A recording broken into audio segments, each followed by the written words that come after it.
Wow, thank you all for joining us here today. Margaret, thank you. I'm happy to be here. It's very rare that I get to actually meet someone whose work I studied at my A-levels. Well, usually people whose work you studied at your A-levels are dead. And certainly a lot of people are quite surprised when I turn up because, so isn't she dead? I studied her in Isn't she dead? Well, you're just like, haha, at last I've got one over Seamus Heaney. So I believe you're going to read from your new book for us. Yes, before we I'll get read stuck in with a Q&A. I'll read a page or so. Mm-hmm. So this book has got 3 narrators instead of 1 narrator. 2 of the narrators are quite young, and one of them has grown up inside Gilead, knowing no other, because, of course, girls and most women are not allowed to read and write, and the television is heavily censored. So she doesn't really know much about what's outside her immediate bubble. And the other one has grown up outside Gilead in that paradise on earth joke called Canada. But it is the place where people in the United States have traditionally escaped to when things were going pear-shaped in the United States. So she's over there. For her, Gilead is something you study in school and see on the television. And the third narrator is someone we have seen in The Handmaid's Tale, but only from the outside. And that is the fearsome Aunt Lydia, played by Ann Dowd in the television series. She's just phenomenal as Aunt Lydia. Isn't she good? I'd always pictured her. Well, she is. I'd pictured her as being somewhat more thin, but but I'm happy to have her the shape that she is because she's just so good. I'd always pictured Aunt Lydia as like the really mean PE teacher who makes you run extra laps. You know, people said when The Handmaid's Tale came out, "This is just great. It's just like my girls' school, and you channeled my gym teacher." So apparently that's a shared perception. Yeah, you tapped into something quite deep there. I guess so, yeah. Not my own gym teacher. She wasn't that mean, although she did feel that this would be about 1952. She did feel that girls could not handle the word blood, so she used to spell it, B-L-O-O-D. So what happened the first time you heard the word blood? Did you well, I had heard the word blood quite a lot, but I grew up amongst the biologists and had an older brother, and it was the war, so there was a lot of blood, but she felt that we would faint if we heard the word blood. That's just a little cultural footnote. So this is the page I'm going to read, and it is from Witness Testimony 369A. And this is the girl who grew up within Gilead speaking. "You have asked me to tell you what it was like for me when I was growing up within Gilead. You say it will be helpful, and I do wish to be helpful. I imagine you expect nothing but horrors, but the reality is that many children were loved and cherished in Gilead as elsewhere, and many adults were kind, though fallible, in Gilead as elsewhere. I hope you will remember, too, that we all have some nostalgia for whatever kindness we have known as children, however bizarre the conditions of that childhood may seem to others. I agree with you that Gilead ought to fade away. There is too much of wrong in it, too much that is false, and too much that is surely contrary to what God intended. But you must permit me some space to mourn the good that will be lost. At our school, pink was for spring and summer, plum was for fall and winter, white was for special days, Sundays and celebrations. Arms covered, hair covered, skirts down to the knee before you were 5, and no more than 2 inches above the ankle after that, because the urges of men were terrible things, and those urges needed to be curbed. The man eyes that were always roaming here and there like the eyes of tigers, those searchlight eyes, needed to be shielded from the alluring and indeed blinding power of us. of our shapely or skinny or fat legs, of our graceful or knobbly or sausage arms, of our peachy or blotchy skins, of our entwining curls of shining hair, or our coarse, unruly pelts, or our straw-like wispy braids. It did not matter. Whatever our shapes and features, we were snares and enticements despite ourselves. We were the innocent and blameless causes that through our very nature could make men drunk with lust, so that they'd stagger and lurch and topple over the verge. The verge of what, we wondered? Was it like a cliff? And go plunging down in flames, like snowballs made of burning sulfur, hurled by the angry hand of God. We were custodians of an invaluable treasure that existed unseen inside us. We were precious flowers that had to be kept safely inside glass houses, or else we would be ambushed, and our petals would be torn off, and our treasure would be stolen, and we would be ripped apart and trampled by the ravenous men who might lurk around any corner out there in the wide, sharp-edged, sin-ridden world. That was the kind of thing runny-nosed Aunt Vidala would tell us at school while we were doing petty-point embroidery for handkerchiefs and footstools and framed pictures. Flowers in a vase, fruit in a bowl were the favored patterns. But Aunt Estee, the teacher we liked the best, would say Aunt Vidala was overdoing it, and there was no point in frightening us out of our wits, since to instill such an aversion might have a negative influence on the happiness of our future married lives. All men are not like that, girls, she would say soothingly. The better kind have superior characters. Some of them have decent self-restraint.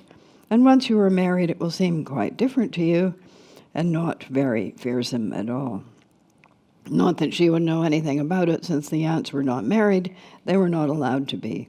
That was why they could have writing and books. We and your fathers and mothers will choose your husbands wisely for you when the time comes, Aunt Estee would say. So you don't need to be afraid. Just learn your lessons and trust your elders to do what is best, and everything will unfold as it should. I will pray for it. But despite Aunt Estee's dimples and friendly smile, it was Aunt Vidala's version that prevailed. It turned up in my nightmares, the shattering of the glass house, then the rending and tearing and the trampling of hooves, with white and pink and plum fragments of myself scattered over the ground. I dreaded the thought of growing older, older enough for a wedding. I had no faith in the wise choices of the aunts. I feared that I would end up married to a goat on fire. You know what I mean?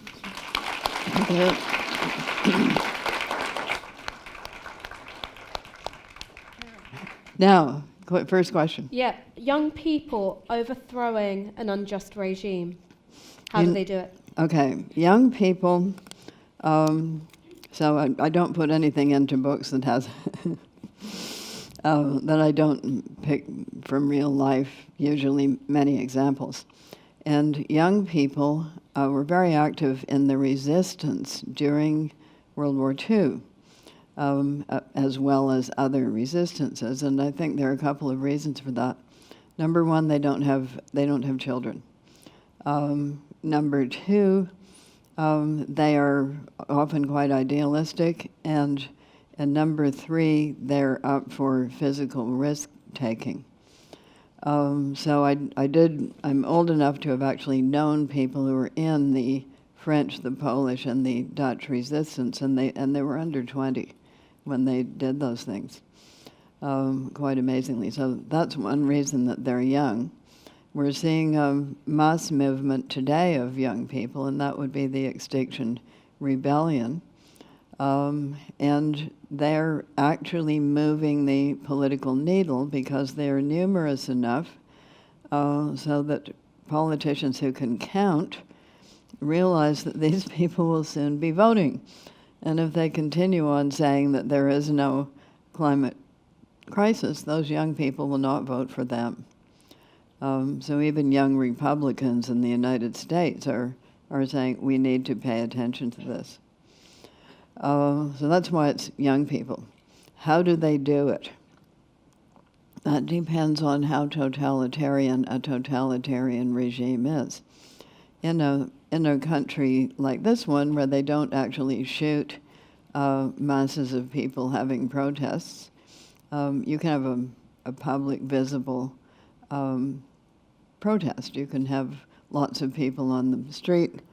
Once the dictatorship gets firmly entrenched, that's when they start shooting demonstrators, protesters, and marches, and that's when things go underground. So I'm not going to give away the plot. Let us just say that before recent public events in the United States, people were saying about the Testaments, well, it's all very well to feel that a revelation of truth is going to change anything, but blah, blah, it hasn't changed, and blah, etc. But now we have several whistleblowers, who do actually appear to be changing things by revealing true things that have been kept secret that have happened. Well, I mean, this takes me to one of the things that I wanted to ask you, because you've resisted the categorization of your work as science fiction, because that's all, shiny silver spacesuits and monsters. This is speculative fiction, which is doing something different. And 10 years ago, when I was reading Handmaid's Tale, and I was reading things like extreme regression on women's reproductive rights, highly authoritarian surveillance state, unaccountable executive, is that while, yes, there were sort of little elements here and there, it did feel quite far away from my lived reality. Whereas now you look at what's happening in the States, in Brazil, in the Philippines, in India, and indeed in little pockets over here as well. Somehow the speculative element of speculative fiction seems to disintegrate a bit, and it seems to be more and more like you're holding up a mirror to reality. So what's the role of speculative fiction when it's no longer a speculation and it's how we're living? Oh, yes. All right, so terminology first. You could put a big banner across the top called Wonder Tales, and then over here there would be another one called the realistic novel. So realistic novel, Bob and Carol and Ted and Alice, Emile Zola, certain books of Charles Dickens were describing what was happening. Over here, Wonder Tales, and under Wonder Tales you could have vampires over here, werewolves next to them, zombies next, fantasy, Lord of the Rings, dragons here, and then you could have transformational stories like Dr. Jekyll and Mr. Hyde with an element of science. And then you could have the advent of sci-fi. And it had two ancestors. One would be Jules Verne, who wrote about things he thought were really going to happen or had already started to happen.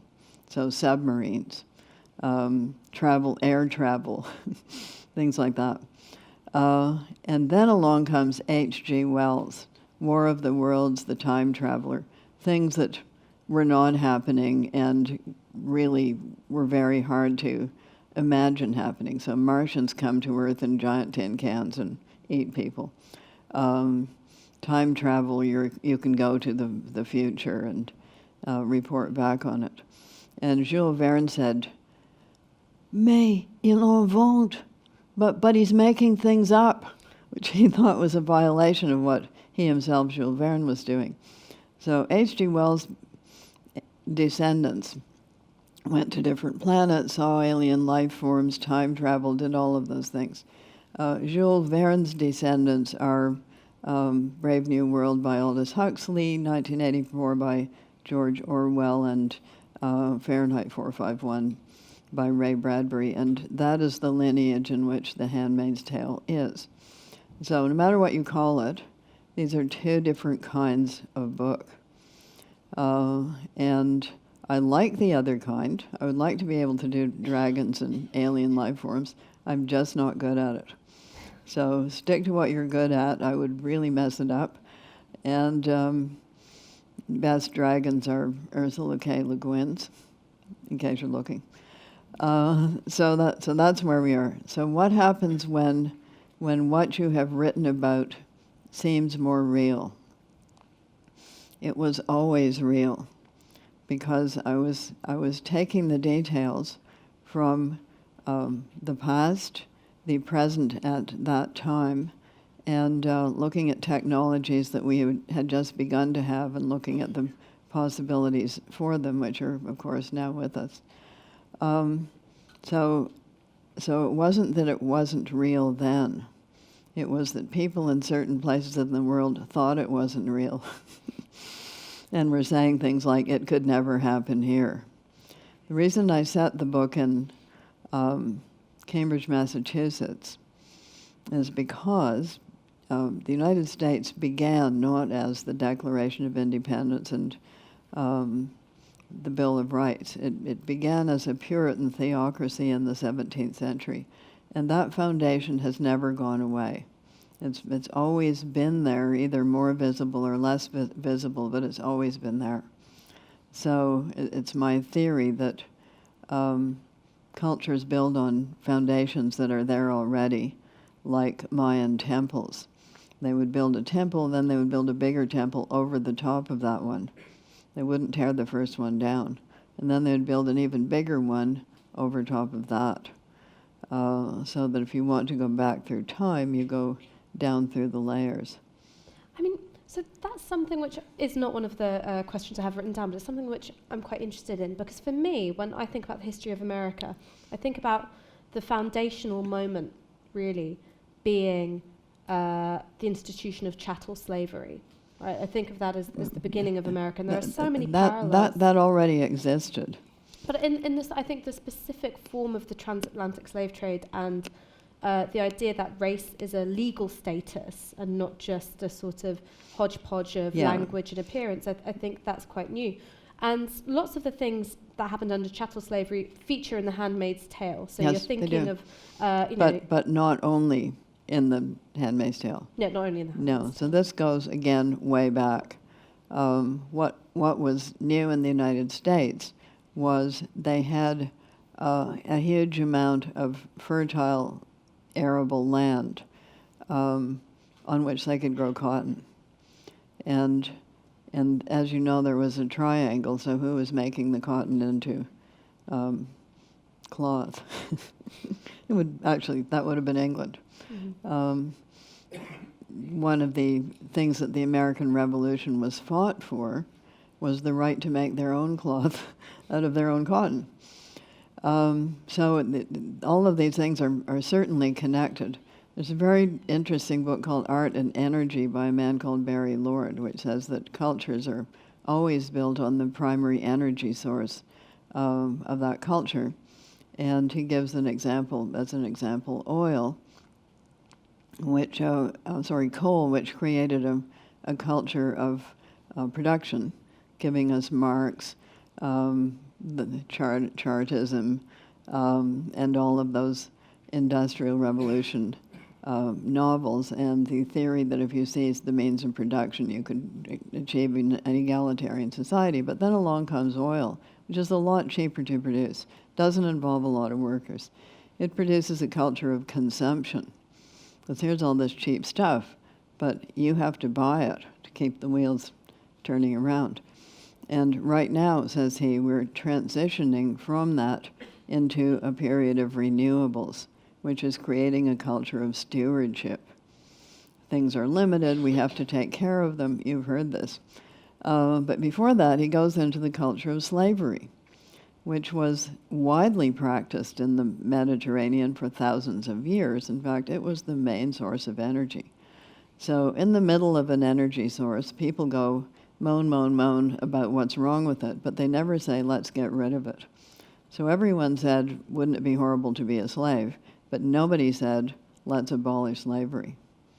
The really toxic brew in the States was the combination of the cotton, the land to grow it in, because you never got widespread slavery in a country that didn't have a lot of arable land or stuff that you could use slaves to make on a wide scale, and the use of the Bible to justify it. That's why slaves weren't allowed to read and write. They might actually get into the Bible and find out what was really there.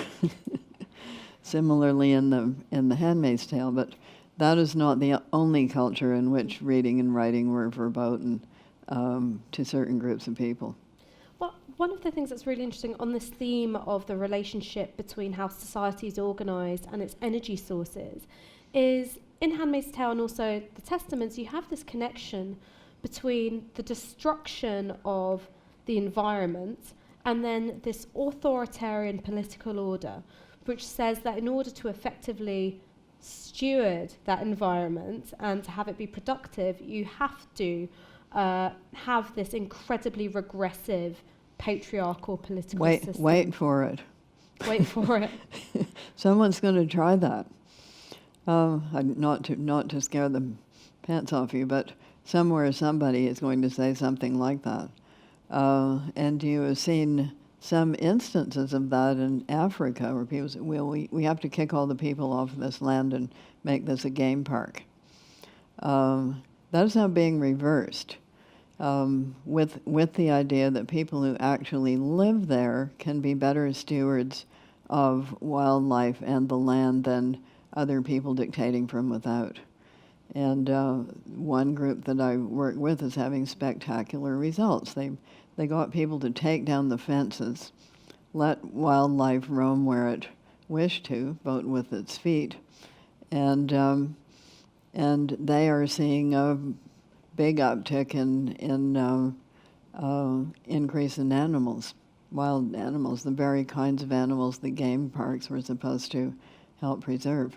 So people are rethinking these kinds of ideas, but somebody's going to say, I, Mr. Fix-It, wish to be in charge, and in order to save you all, I'm going to have to do these regressive things.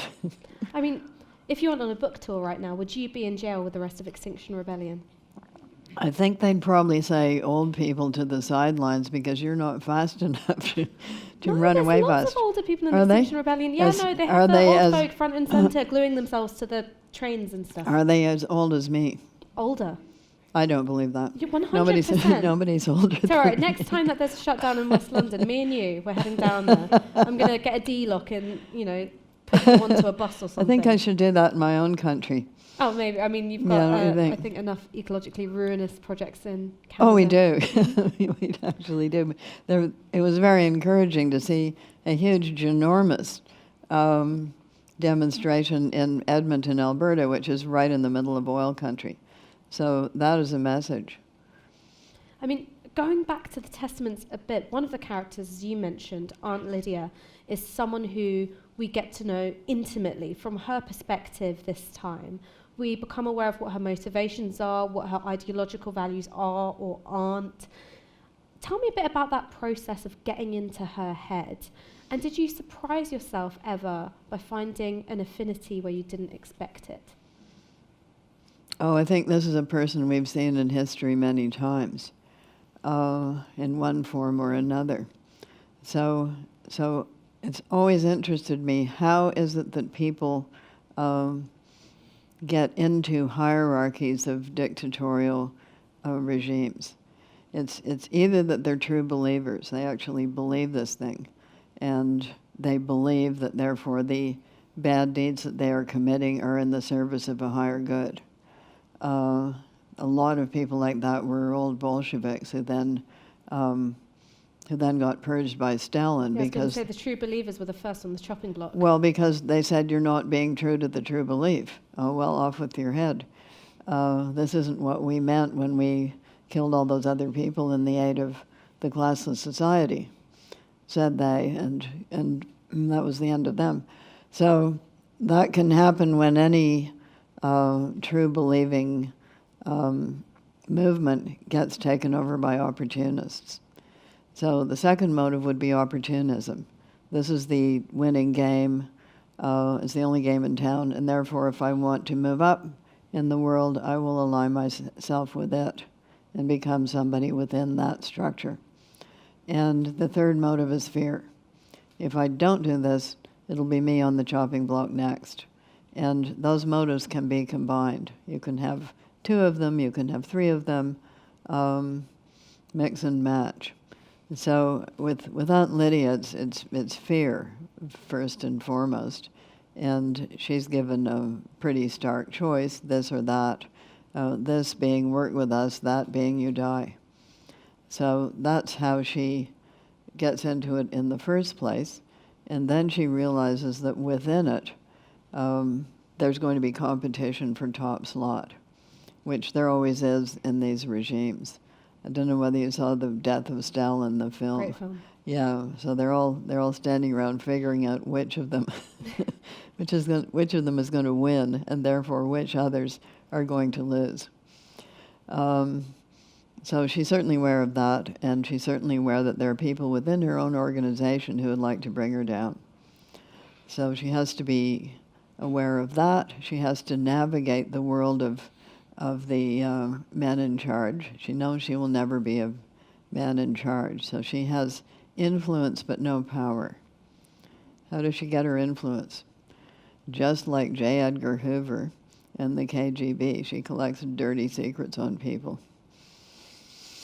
Just as Trump was attempting to do With in the less Ukraine. finesse. Rather less finesse, yeah, indeed. I mean, did you find that there were moments where you maybe had your own sense of morality challenged by writing a character like Aunt Lydia? Because I think all of us like to think if we were witnessing the rise of an authoritarian regime, we would all be Sophie Scholl, right? We would all be that resistance fighter who, dies tragically doing the right thing, and photos of us are remembered in history books. That's what we forevermore. think. It often doesn't turn out that way. So, reading stories of resistance fighters, some of them survived, and a lot of them got killed. There was an idealistic group, anti-Hitler, at the beginning of the Hitler regime called the White Rose. They were university students, and they were putting out anti-Hitler newsletters, and they all got killed. On the other hand, there were two resistances in France. One of them was communist, and the other was called L'Alliance. And the head of L'Alliance was a woman, and she never got. They did catch her once, but she managed to wiggle out. She managed to wiggle out through some bars on a window and escape. Thrilling story. So some of them did survive, but the question is, what would you have done in such a situation? And none of us know. We don't actually know what we would have done. My great aunt was one of the doomed fighters. She, when Bengal was part of the British Empire, this was in the 1930s, she gave up her job as a teacher. She joined the armed resistance to the British, and there was this thing called the Chittagong Uprising. And after leading some successful raids, she disguised herself as a man to lead a armed raid on a British club where there was a sign saying, no Indians, no dogs. And she was wounded, and she had to poison herself, otherwise she'd be captured and tortured for secrets on the rest of the network. And so she chose to take her own life. And it was something that we grew up in the family talking about a lot. And there was certainly a little bit of inflated ego of, oh, well, if I was in that situation, this would be me. And it's only now I realise, well, look, my favourite verb is sitting. I'm not sure if that could be me. It might be, in Maybe. some other occasion.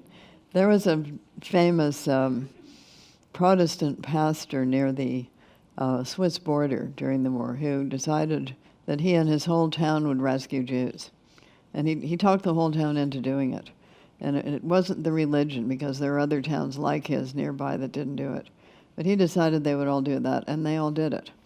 And what enabled them to do it was that there was a secret source of information within the Nazi regime that was warning him of raids.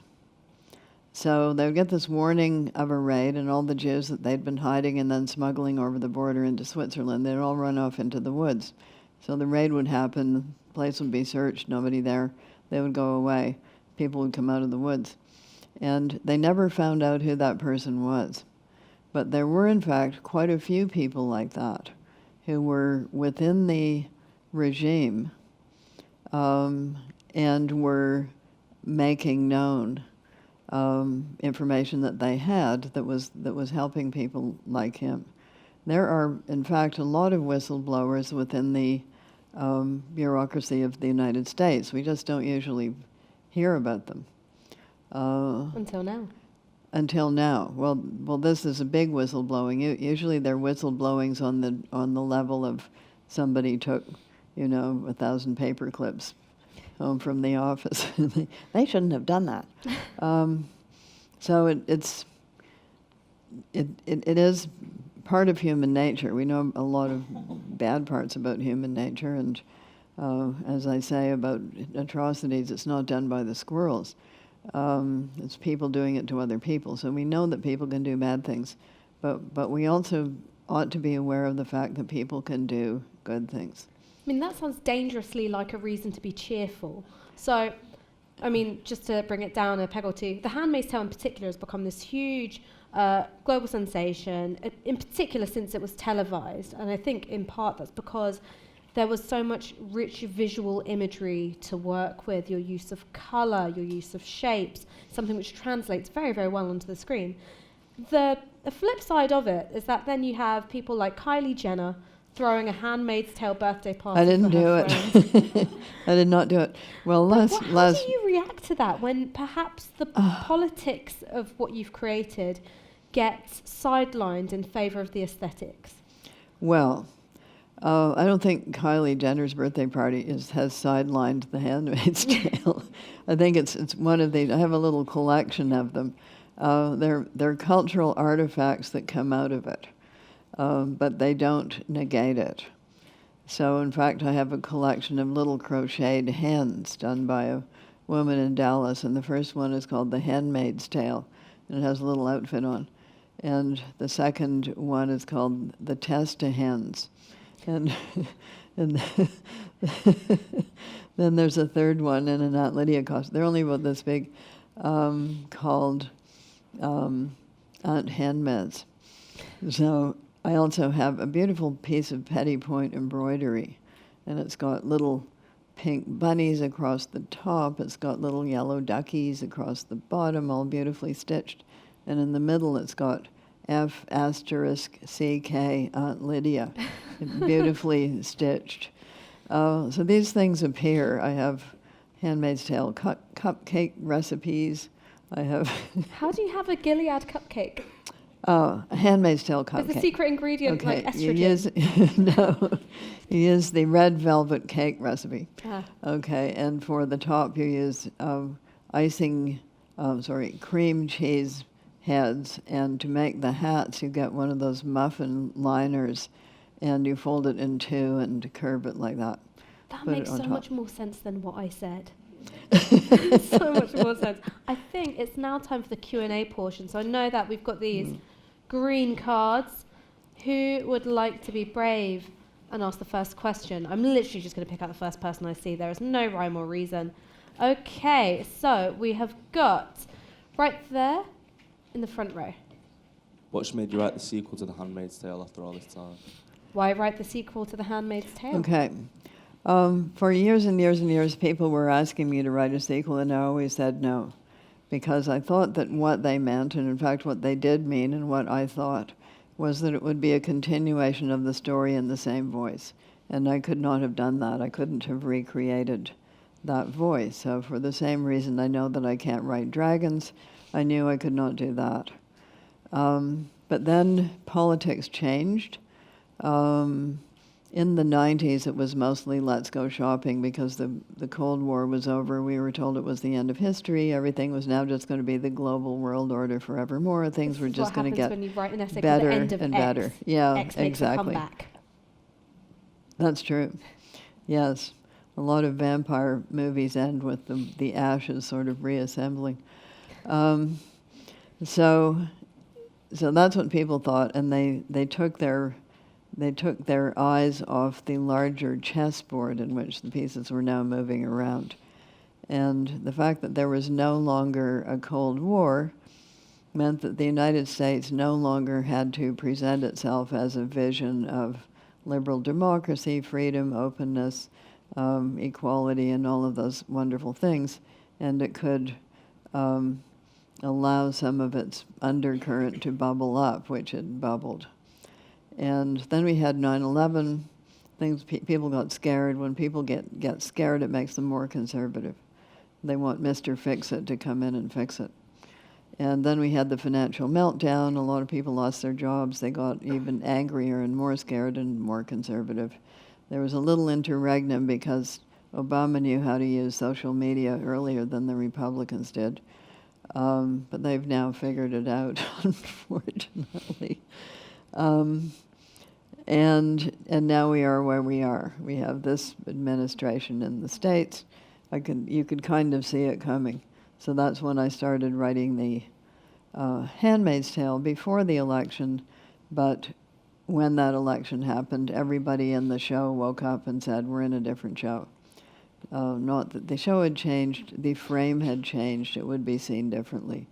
It wouldn't be seen as, here's a lighthearted fantasy about something that will never happen. It was seen as, here it comes. So that's why I did it. And that's why I did it the way I did. We've sort of gone into having it 16 years ahead in time meant that we could look at later Gilead, and I've always been interested in how these regimes fall apart, which so far they have, fingers crossed. We are in a different point in history. If you look at the dodges and tricks that people used to scam the system under the Nazis, that would be a lot less possible now. We have biometric identification, we've got eyeball pictures, we've got face recognition, we have more sophisticated tools for spying on people. You could spy on them quite a lot then, but you can spy on them even more now. So when one of these regimes gets in, it's getting a bit scary about how you might dislodge it. I think they do start crumbling when they fail to deliver on their promises, when they have said this is all going to be wonderful, and then it isn't. All right, some more questions. How did you get your ideas for the sequel, The Testament? How did I get the ideas? I get ideas from the world around me. I read a lot of newspapers, magazines, books, histories, watching what kinds of things are happening and what sorts of technologies people are using to make them happen. I could do a blog called The Blog of Hope, in which I put in the hopeful ones that might be encouraging at this point. So for The Handmaid's Tale, it was the age of, we didn't have an internet yet, so it's clippings. I have a big box of clippings. And for this, I would call them more like URLs and printouts. But my rule for both of these books was nothing goes in unless there's an example of that detail from somewhere in real life, and preferably several examples. Well, I mean, was there a real life example which, when you learnt about it, you were like, wow, it blew your mind, it completely changed how you saw history? Like, what are those details that were really shocking? I think we go back to about 1970 for that one. So in 1970, there was something called the War Measures Act in Canada, and in which there had been in connection with the separatism movement, there had been a murder and some explosions. And the government declared the War Measures Act, which allowed you to arrest people without a warrant. And a number of people were arrested without a warrant. And I found that shocking within the context of my country, which wasn't, quote, supposed to do things like that, but as it turns out has done them quite a bit. The history we were taught in school was pretty boring because they never put any of those things in. So at that point, I joined an organization called Amnesty International. And when you're a member of Amnesty International, you hear about a lot of shocking things. So I had a decade of shocking things before I wrote The Handmaid's Tale. I had a decade and a half of shocking things. I mean, we had something similar during Tony Blair's time in power. We had control orders. What are those? Control orders were, I'm not sure if they really exist anymore, but I was a little bit younger than most people in this room when I first learnt about them. And they were basically, if you were suspected of terrorist offences, you could have all sorts of restrictive measures placed on you. So you couldn't If you were leave your suspected house of doing something. there were reasonable grounds for suspicion, and you couldn't learn what those reasonable grounds were, and neither could your legal representative. There would be a state-appointed legal representative who would then go to these control order hearings, then feed back to your legal representative who would feed back to you. So you wouldn't ever know why you were being controlled? No. Well, that's a recipe for tyranny. It was pretty mad during the New Labour era, which now people look back on as some kind of a paradise. Anyway, I am digressing in a big way. More questions. More questions. What inspired you to write The Handmaid's Tale? What inspired you to write The Handmaid's Tale? Back in this question of Okay, inspiration. back What in felt urgent to write The Handmaid's Tale? Yeah, why did I do it? Because there was a rollback in the 80s. The 80s was an era of pushback. 70s had been quite active, and women had achieved the right to do things like have a bank account, have a mortgage, all on their own, without people saying it was okay. So some of those things, quite a number of things actually, and in the 80s there was a pushback against them because that seems to be the pattern. You achieve something, people are going to push back against it because they don't like the rules being changed. If those rules have worked for them, they don't like the rules being changed, partly because it's confusing, but partly because people think they're losing something. I mean, I don't know what you would lose if women can have bank accounts. The banks pretty soon got onto it that it was a big source of income for them. So like that. So I saw the pushing back coming, and I was already reading in these papers and magazines that I was clipping things out of and putting them in a box. People were already saying this kind of thing. Women should only be in the home, women should not do this, women should not do that. A lot of should nots. And so that was the immediate impetus for it. It was the rise of the religious, the political religious right at that time. I mean, one of the things that's quite striking about the religious right in America is that their poster boy is Donald Trump, a philanderer, a crook. Yeah, let me explain that to you. Yeah. He's not their poster boy. How they see it, how they see him, they don't see him as a righteous, virtuous, religious person. They know he's not. They see him as a Nebuchadnezzar type of figure. So not one of us, not a good person, but God is using him as an instrument to accomplish our will. So that's how they see it. So they will support the instrument of God's will, unrighteous though he may be. All right, more questions. Did you ever think that The Handmaid's Tale would be as influential? Did I ever think it would be this influential? No. When I wrote it, I thought, well, when I wrote it, it was sort of counter the zeitgeist. It wasn't what people were generally doing then. People weren't writing a lot of literary sci-fi or spec fic at that time either. They were writing, in-depth dives into American society and explorations of, quotes, real life. So it wasn't part of a trend at all. And I More thought I sort of would the get... golden era of, professor has affair with young female student literature. Well, was that the- era has come again. It seems so. That was the era. So I got 3 different reactions to it. In England, it was jolly good yarn. In other words, fantasy land. This is certainly not going to happen here. And probably they're right about that in the religious sense, because they had their religious war in the 17th century. And England is unlikely to have a religious war right now.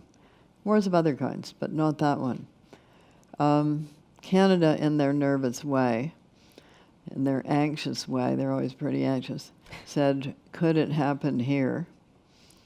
A lot of Canadian anxiety is in the form of a question. And in America, there were 2. Number 1, don't be silly, this will never happen here, ha ha ha. Number 2, how long have we got? And the how long have we got seem to have been more on the money. Somebody spray painted at that time along the Venice beach wall, "The Handmaid's Tale is already here." So those were the people who were already clued in to what the religious right wanted to do and was having some success in doing already in certain states. Right, some more questions. What is the reason behind deciding to never let readers of The Handmaid's Tale know the protagonist's true name? What is the reasoning behind the lack of the person's name? Throughout history, people have had their names taken away from them and have been given other names against their will. So that was a motif. It's been a when you go back and start looking at that, it's been a very long thread in human history. So a person would be kidnapped by pirates. Did you know that 280 Icelanders were kidnapped by pirates I didn't know that. and sold into slavery in the Middle East? I didn't know that. No. If you go to Iceland, they'll tell you all about it. So at that point, you get your real name removed from you, and you're given another name. So that is the reason. It's just because it's happened so often. But in terms of, from Offred to June, and we're never sure if June's her real name or if Okay, this is so June the June story. isn't the name in the book. The readers added that. This is a world in which has a lot of participation from readers. There are some of them right now are writing a military history of Gilead, and long may they continue, because they're going to be better at it than I am. So they will tell you about the Battle of Chicago and other things like that. So they're adding on to it, and they deduced that it was June because the names in the first chapter all reappear later in the book except for June. So they deduced that it must be June. I'll go with that. It wasn't in my head, but it makes sense, so fine with me. Will you ever let us know what was in your head? Can I even remember what was in my head? Yeah, in my head, she didn't have a name. Oh, wow. She didn't have an actual name. And her point is, my name was removed from me. And she's not going to put her real name into her memoir in case somebody finds it. And that would endanger other people. Right. Who is next? Did you write what you write to become successful?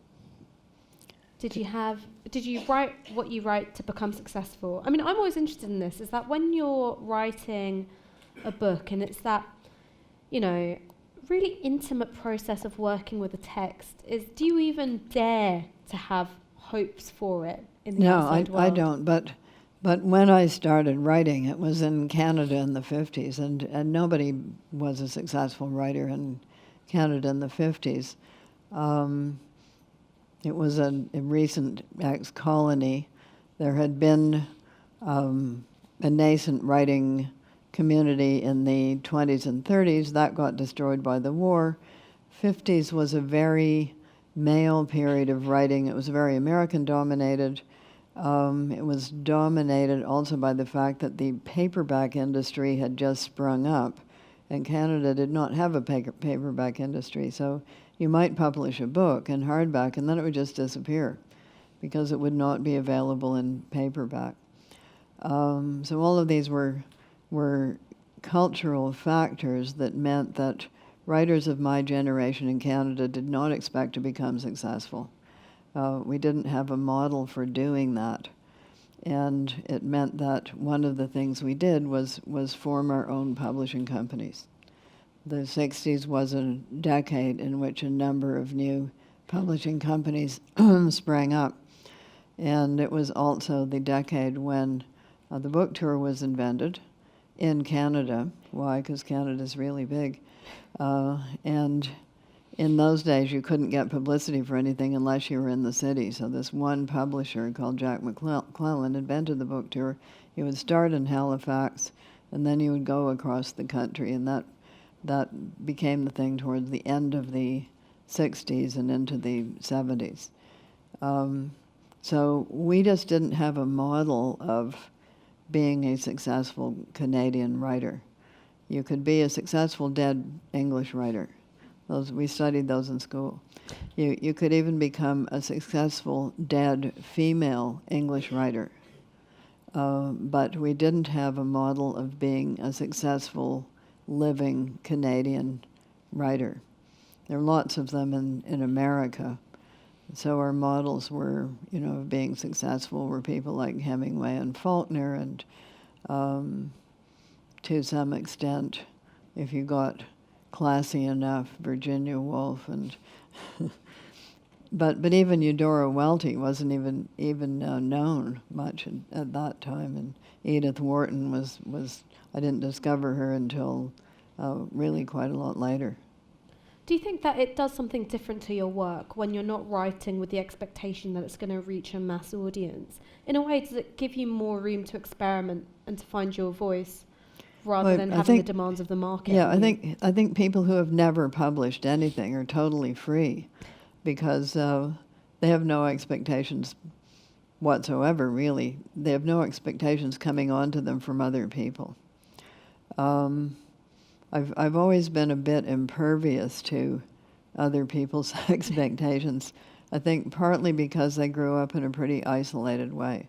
So I didn't grow up in a community in which everybody was watching you all the time and criticizing you all the time and telling you what you should or should not wear, do, be, say, hairdo, any of those kinds of things. So I did my own thing pretty much, and writing was what I wanted to do, not because I thought I could be successful at it, but because I wanted to do it. So things worked out otherwise, much to my surprise, but at the beginning that certainly wasn't anything that anybody had in their head, and when I started publishing it was as a poet, audience of 250, if you were lucky. And that was true of writers of my generation. So Michael Ondaatje, same thing, began as a poet because those were the known writers of Canada at that time. Why? Because it was cheap. You could do it in your cellar. Now you can do it much more easily. We've got computers. I hand set my first book of poetry using lead type. You have to do it backwards. Oh, wow. We had so few A's that I would have to assemble a poem, print the poem, disassemble the poem to get the A's out of it to put into the next poem. Well, there was those French experimental poets who would experiment with only using one kind of vowel or never using one kind of vowel. Did you ever consider just writing some A-less work? No, I'm afraid I would have thought that would have been pretentious. It's a trick, it's a party trick, but it doesn't necessarily lead you to anything except, wow, look at that party trick. Look at that person, he can balance 3 plates on his nose. You admire the skill. You also don't necessarily notice it at the time that you haven't read an E. You know, you're just like, oh, I've read a mediocre poem. Then someone goes, oh, it's got no E's in it. And you're like, oh, okay. So are people still doing this? I'm going way off piece here. Yes, if you're in southeast London and it's that very particular kind of pretentious poetry guy who's like, you know, I know this watch is me only do our this. second date, but I want you to read everything I've ever written. Look, it's got no E's in it. Now, Do you like it? Did you go on that date? I can neither confirm nor deny that I went on that date. You know, I'm not going back there, man. It's like, I've revealed too much of myself on the stage. Next question, please. What inspired you to write a feminist dystopia? What inspired you to write a feminist dystopia? Okay. What I wanted to do is this. I'd read a lot of speculative fiction and sci-fi as an adolescent, and I'd been pretty interested in it. I hadn't yet got to the place of knowing that there were a couple written by women. So in fact, all of the ones that I'd read had been by men, and they had all been narrated from the point of view of a male person. So I thought it would be interesting to flip it over and look at what such a dystopia would feel like from the point of view of a woman in it. Totalitarianisms all do one thing, no matter what else they may put on the flag or say in the ideology. They all roll back women's rights. Without exception that I know of, that's what they do. So it stood to reason to me that a totalitarianism in the United States, what kind of totalitarianism would it be? It wouldn't be communist. It wouldn't be nationalist, particularly of the ethnic nationalist kind, because that would not be possible. It would be white supremacist. It would have a quasi-religious facade. So Puritanism was kind of hard on women. Puritanism was so hard on women that a lot of women stolen by indigenous people didn't want to go back. They were having more fun with the indigenous people, I'm sorry, because women had a higher status there. So that's what it was. It was a totalitarianism of the kind that the United States would be likely to have, in which the position of women would be low, in which polygamy of a certain kind would be sanctioned, and the higher classes would have access to it in a way that the lower classes would not, and it would take as its biblical justification the Rachel and Leah story, which I put at the beginning, just so people understood where that was coming from. 2 wives and their 2 handmaids produced the 12 tribes of Israel. I mean, who were the feminist writers and thinkers that were influential on your model of feminism as it's manifested in the books? Okay.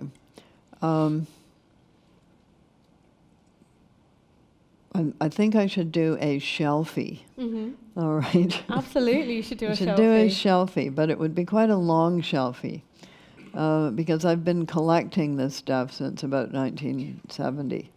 And you will see a lot of titles that may no longer be familiar to you, but I was also a Victorianist once upon a time. And one of the big questions in the Victorian era was called the woman question. And the woman question was debated from all sides, pro and con, and with some pretty strange manifestations, such as women should not be allowed access to higher education because too much blood would go to their brains, depriving their reproductive organs of nourishment, and they would shrivel up and not be able to have babies. That was seriously proposed. Nietzsche seriously argued that if a woman showed any interest in philosophy, there must be something wrong with her sexuality.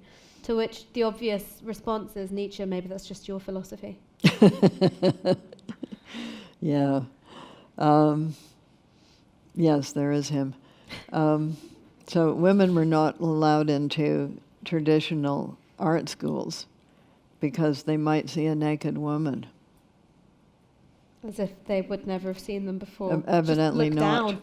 Evidently not. Nobody looked down. What are you talking about? So I knew all of that. So one book, one influence. I think it's an accumulation rather than one thing.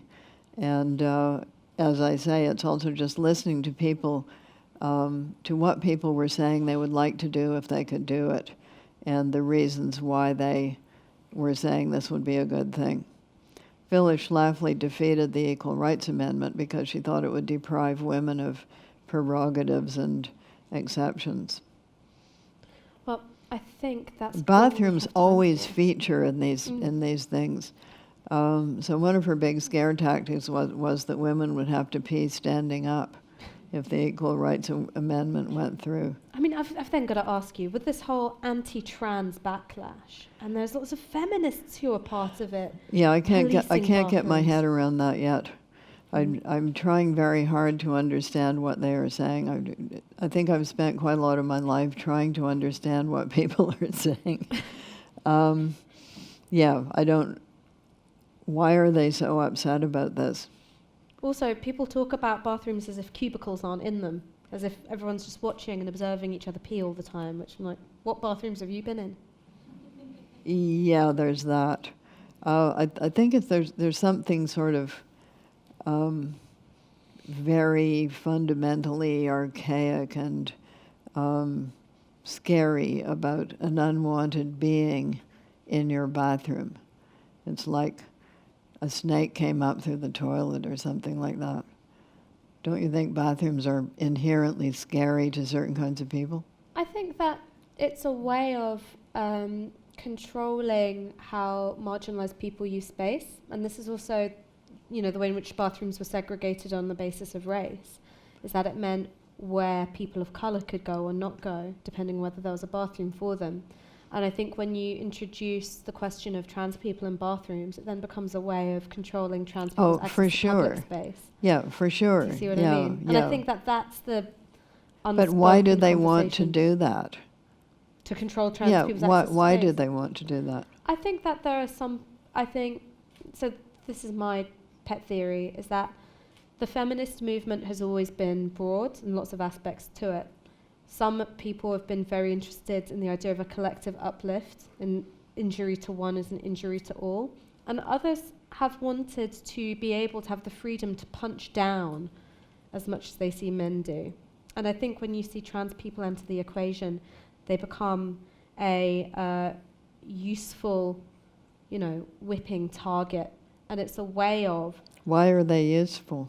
Because they don't fit the rigid gender binary which still exists in our society and is sort of expressed through spaces like changing rooms and toilets, etc. I think that, one of the things that I get a lot is when I talk about trans rights is I have cisgender women who identify themselves as feminists saying, look at her, you're not a real woman, to me. They say that to you? Yeah, so they start looking at all the photos of me going, oh, look, that's 5 o'clock shadow. And What? I say, no, I'm just Bangladeshi. That's called melanin, all right? So it becomes also an outlet for all sorts of hatreds. And I think it's quite similar to the gay panic of the 80s. These fears of contagion, fears of deviance, lots of body horror. And I think it's because there's sometimes some quite dark impulses in people, and it becomes a useful outlet for them. That's my theory. What do you think? I don't know. I'm just confused. I've known some trans people. They're people. People are people. You're already well ahead of quite a lot of some of the more reactionary feminists in this country. It's become quite a big deal here. Has it? It has. Yeah, alas. Well, I've got news from them from the world of nature. Gender isn't binary. It's not. I give you slugs. There are a lot of life forms that are not binary at all. The barramundi, a well-known fish of Australia, changes gender after a certain size. They begin as male and they turn into female. Did you know that? I didn't. So it's basically like the Orlando story. The which? Orlando, Virginia Woolf's Oh, Orlando. yeah. Yes, only with fish.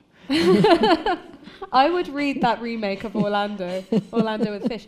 Margaret, thank you so much for joining us. Let's give her a big round of applause.